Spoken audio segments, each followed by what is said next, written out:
गन्ने की फसल में बुवाई करने के बाद मई और जून में कल्लों की संख्या ज़्यादा निकलती है। उस समय हमें कौन सा ऐसा फर्टिलाइज़र या का प्रयोग करें जिससे कल्लों की संख्या ज़्यादा से ज़्यादा हो जाए और कल्ले हमारे मजबूत हों।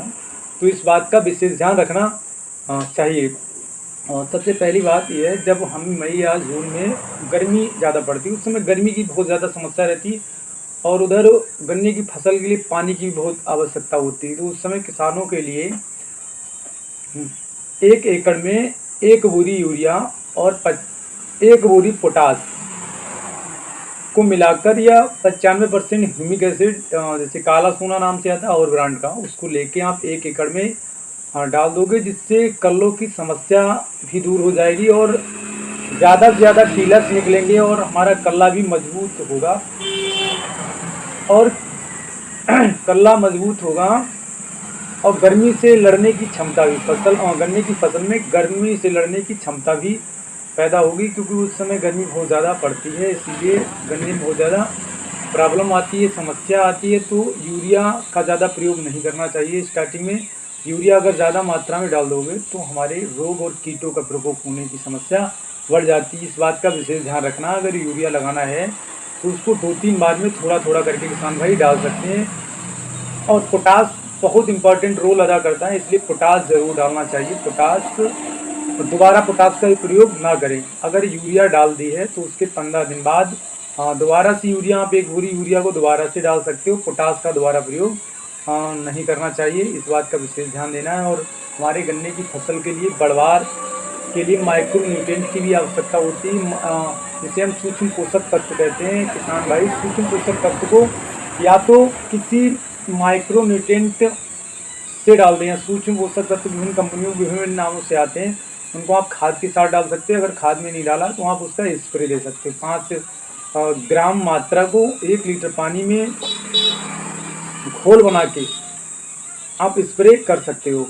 इससे हमारे सूक्ष्म पोषक तत्वों की भी मात्रा पर्याप्तता हो जाए, पौधों को उपलब्ध हो जाएं।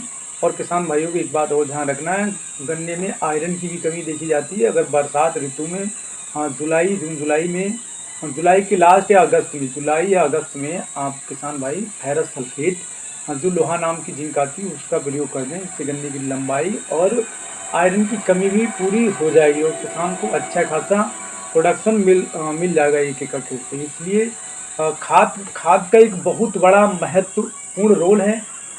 एक बार में खाद को ना लगा के आपको धीरे धीरे थोड़ा थोड़ा करके खाद को दोबारा लगाएं। और किसान भाई एक गलत काम और ज़्यादा करते हैं, उस बात का विशेष ध्यान देना चाहिए। गन्ने की अगर बुवाई करना है उसी समय डीएपी या एनपीके का प्रयोग करना चाहिए। खड़ी फसल में कभी भी डीएपी या एनपीके का प्रयोग ना करें, क्योंकि उसमें फास्फोरस जो होती है वो हमारी अघुलनशील होती है, वो अचलायमान होती है। उसको ज़मीन में जहाँ पर पड़ गई तो वहीं पर पड़ी रहेगी, वहाँ पर जड़ जाएगी, तभी उस फास्फोरस को पौधा ऑब्जर्व करेगा। इसलिए आप गन्ने की बुवाई में ही ज़्यादा से ज़्यादा प्रयोग करें। ऊपर से आपका खर्चा भी बढ़ जाता है और उसका गन्ने में प्रयोग नहीं कर पाता। अगर आपने एक फास्फोरस की जो इफिशियंसी है गन्ने की फसल में या फसलों में 40% तक, 39% या 40% तक, अगर तुमने 1 कुंटल अगर खाद डाली, 2 बोरी अगर डीएपी डाली, तो उसमें 40 किलो ही पौधा उस खाद को लेता है और 60% हमारी खाद ज़मीन में पड़ी रहती है। डीएपी खाद ज़मीन में, डीएपी फर्टिलाइजर जो है उर्वरक है वो ज़मीन में पड़ा रहता है।